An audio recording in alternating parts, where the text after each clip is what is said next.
ये सुंदर सा घर दिखाई दे रहा है। अगर इस घर को बनाना है तो ईश्वर ने हमको ये उपहार स्वरूप तो दिया नहीं होगा। इसको बनाने के लिए कोई तो पदार्थ, कोई तो तत्व पदार्थ कहीं से आया होगा। उन तत्व पदार्थों को संकलित करके ईंट, सरिया, सीमेंट, इन सबको संकलित करके इस घर को बनाया गया है। तो यानी कि इस घर को बनाने के लिए जिसका एक निश्चित आकार है, जिसका अपना एक निश्चित घनत्व है, जिसका अपना एक निश्चित क्षेत्र है, परिमाप है, उसको बनाने के लिए कहीं से कोई पदार्थ तत्व आया होगा। तो अगर यह घर एक खगोलीय पिंड का उदाहरण है तो इसका अर्थ यह है कि ब्रह्मांड में खगोलीय पिंड के लिए कोई तत्व पदार्थ होगा। बस यहीं पर विभेद कर देते हैं और हम जानते हैं कि वास्तव में खगोलीय पिंड होता क्या है। अब इस चित्र को ध्यान से देखिए।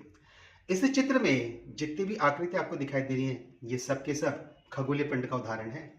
लेकिन इसमें विशेष बात क्या है, इसमें मैंने एक चित्र धूल कणों का भी दिखा रखा है, अर्थात धूल कण भी खगोलीय पिंड का उदाहरण है।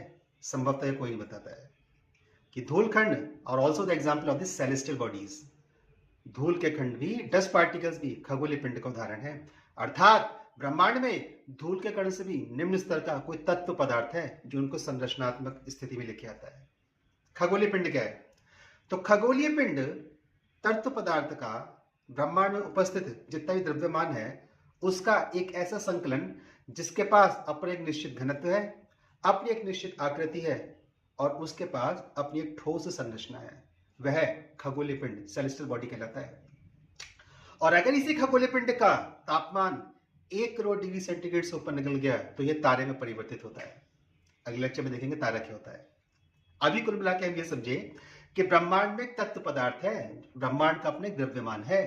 उस द्रव्यमान में से उस द्रव्यमान का इस प्रकार से संकलन जिसमें वह एक स्वरूप में, और साधारण रूप से वह गोल स्वरूप में आता है, उसका अपना एक निश्चित द्रव्यमान होता है, एक निश्चित घनत्व होता है और उसका अपना एक आकार, आकृति होती है। वह कहलाता है खगोलीय पिंड।